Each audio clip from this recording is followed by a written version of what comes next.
Welcome to episode 4 of our slightly overwhelming restoration project. As those of you who have seen our previous videos already know, we have bought the ruin of a medieval farmhouse by the sea in the south of Italy, and we'll do our best to keep it from crumbling to pieces and instead restore it back to a more habitable state.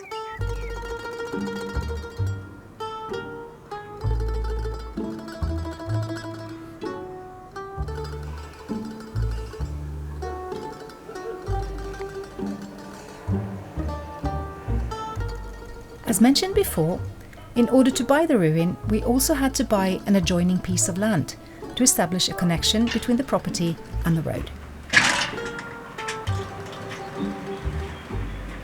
As is common for this area, the access is by a whole lot of steps, around 200 to be precise. As the two properties hadn't been connected until now, initially we even had to use a ladder to get from one to the other. So we're not surprised that a lot of you are asking about how we will get materials and workers to the site. We originally thought that we would have to look into a zipline solution. In this area, that's a common way to solve transport to building sites.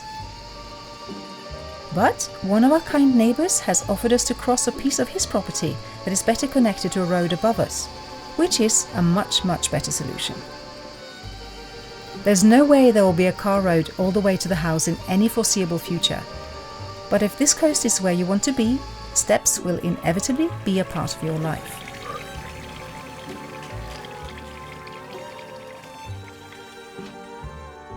So to sum this up, we have bought a ruin that sits on a property of 3,000 square meters. In addition to that, we bought a piece of land of 1,400 square meters to obtain right-of-way down to the state road. We now have 4,400 square meters of land to deal with, completely overgrown and hiding who knows what of wildlife, and the remains of a possibly 800-year-old farmhouse that is gradually crumbling to pieces. So, where to start? I'm an architect, and as different as my various projects may be, my work process is much the same in any case.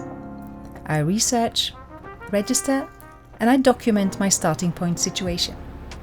Then I try to get an overview of the factors that will determine what I can and cannot do, and then I start planning.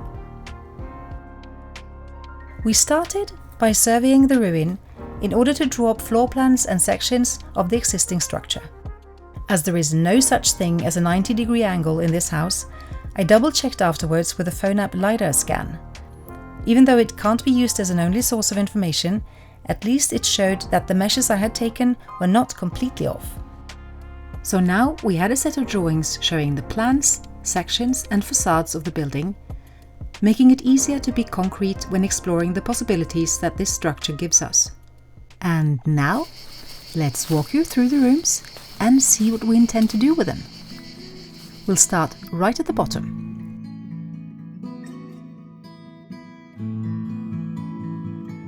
Here we have a space on the ground floor that is dug halfway into the ground. It seems to have spanned over 2 levels. We can see holes from previous beams here, so there seems to have been a wooden mezzanine floor. This is hopefully the part that will finish first, because if this is finished by next summer, we might stay here, because this will be a small mini apartment with a sofa bed, dining table, very small, kitchenette, bathroom up there on a shelf, and over here we'll have a mezzanine with a bed. So everything we need will be in this room, which means that we can stay here as soon as it's finished, and when the rest of the house is done, this could be either it could be the girls' own apartment, or this could be like a guest apartment where we have our friends staying. I think it's going to be a nice room. We'll have the large window up there for the bedroom level, and a nice big door here that leads straight out to a small outdoor dining space and a view.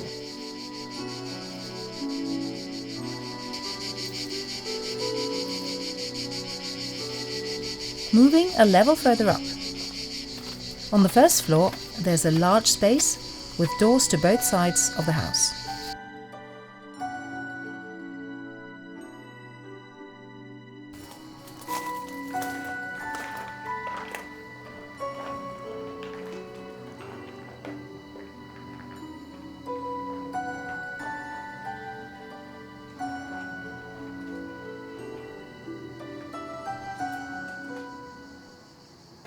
And this is where we want to have the kitchen.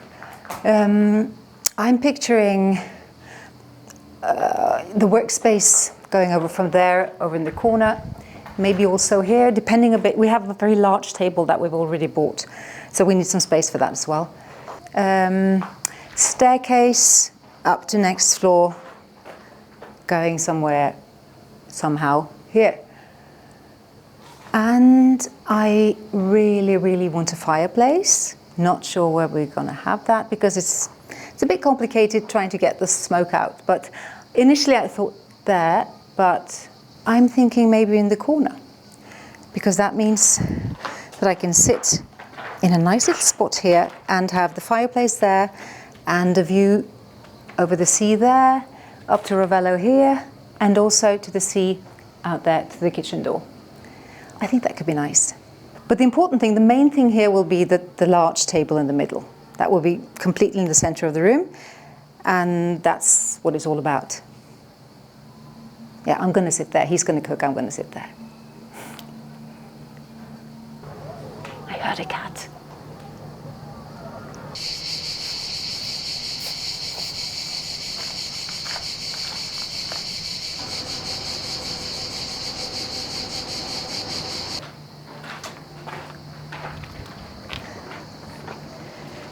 And this, obviously, the terrace.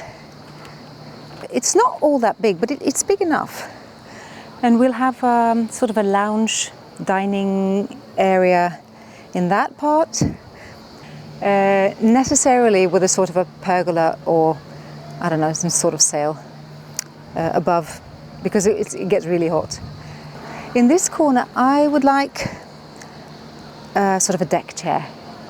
To sit and take in the view up to Ravello. I love that view, it's so beautiful. And out over the sea and over the tower, that Saracen tower over there. Love it. Old toilet, not sure what we'll use it for.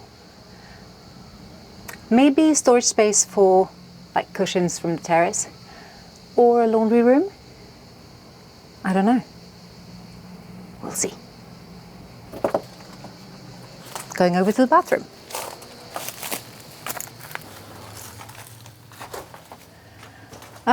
The plan is to make this the bathroom. This is the old kitchen, or the room is basically a stove. There's a chimney going all the way up there. It's open in the top. So I'm thinking that this will be a nice place for a shower. Maybe even a bathtub, very small one, round one. And we will probably make an opening from this room and into the space behind the kitchen to connect those two. I hope it's going to work. It looks very small.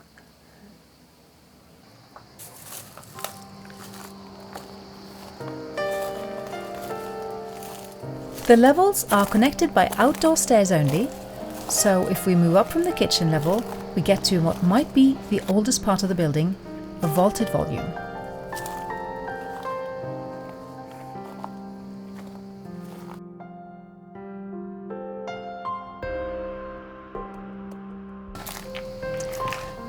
And here we have the girls' bedroom, eventually.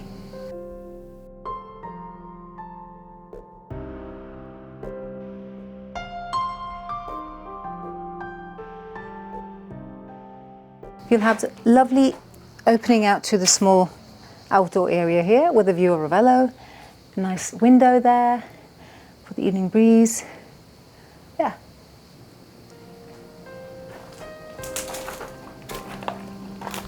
Next to this room is another volume that appears also to have been vaulted, but only 3 walls remain and just small traces of the roof are visible. And this will hopefully be our bedroom. If they give us permission for the roof, it's kind of hard to get. We have to convince them that this has actually been an inside room, not an outdoor terrace. You can see the niches there, you can see traces of shelves. Apparently they've been using these for storage. So it's fairly easy to see that this has been an indoor room, but we still need to convince them really hard, because it is going to be difficult. So we're really hoping for that to happen. But if we think positive, this will be, I think the bed will be here, which means that I can sit in the bed and I can see the sea. This is going to be a window, small one. It's been probably like this size. You can see it from the outside. And we'll, of course, get that back. Might have a small desk here or something, or maybe just a seat. But I'm really looking forward to have that sea view through there. And we're putting up a wall between this space and that space over there, because that will be the living room. And I think we'll have a door here.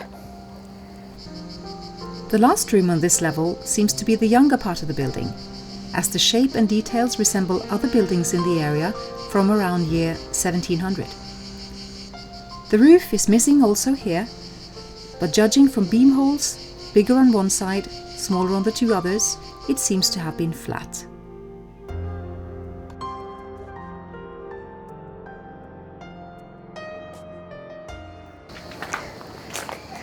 And this is one of the nicest places in the whole building, and that will be the living room, provided we can get a roof also in this room. There should be lots of traces that it's been there. Like one of them is there's a chimney. There's been a fireplace here. Not necessary if you have an outdoor terrace. You can see traces of the window frames. There are traces of the beams. But we still have to be very, very convincing to tell the authorities that this has been an actual room.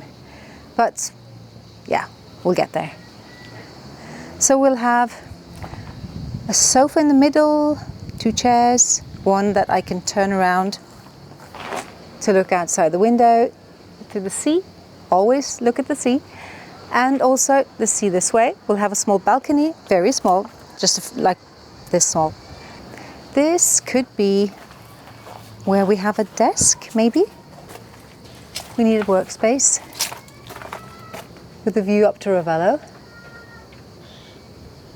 I can actually see the concert arena up here. There's a festival in Ravello, a music festival every summer, and they have some of their concerts right there. We'll be able to sit here and listen. And most important thing is a fireplace. That will probably be right here, or possibly right here. Haven't really decided, but I think that is the best place. The staircase will come up somewhere here, probably. There's also an option of it coming through that wall and up there, but I think that's going to be quite a lot of work for the engineer. I think this is the best thing. In the winter you can see the land on the other side. That's the Cilento area. This is my favorite spot in the whole house. And this window is what made us buy the place in the first place, because I was looking for somewhere where I could just sit and gaze out over the sea into infinity. And this has all that.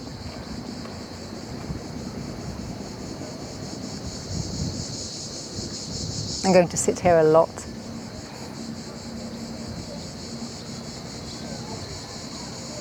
That's 2 owls.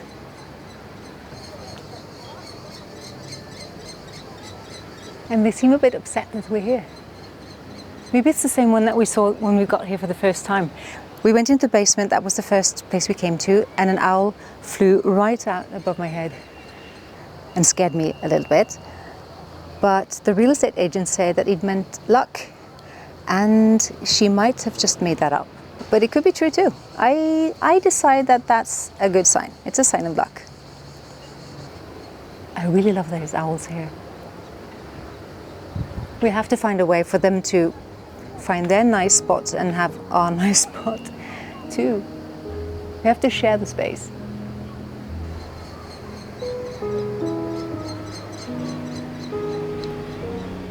So, as you can clearly see, there is quite a bit of work to be done before this turns into the house of our dreams.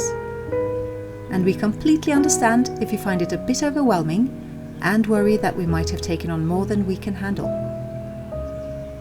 We are not all that worried. We know that this will take time and money. And it's not going to be all straightforward. But in the end, building a house is not necessarily all that complicated. It has been done before. So we're not completely freaked out by this. The biggest risk is, of course, costs. We hope we'll be able to complete this house within our budget, because there is not all that much room for flexibility. So we might end up having to adjust our wish list or our time frame.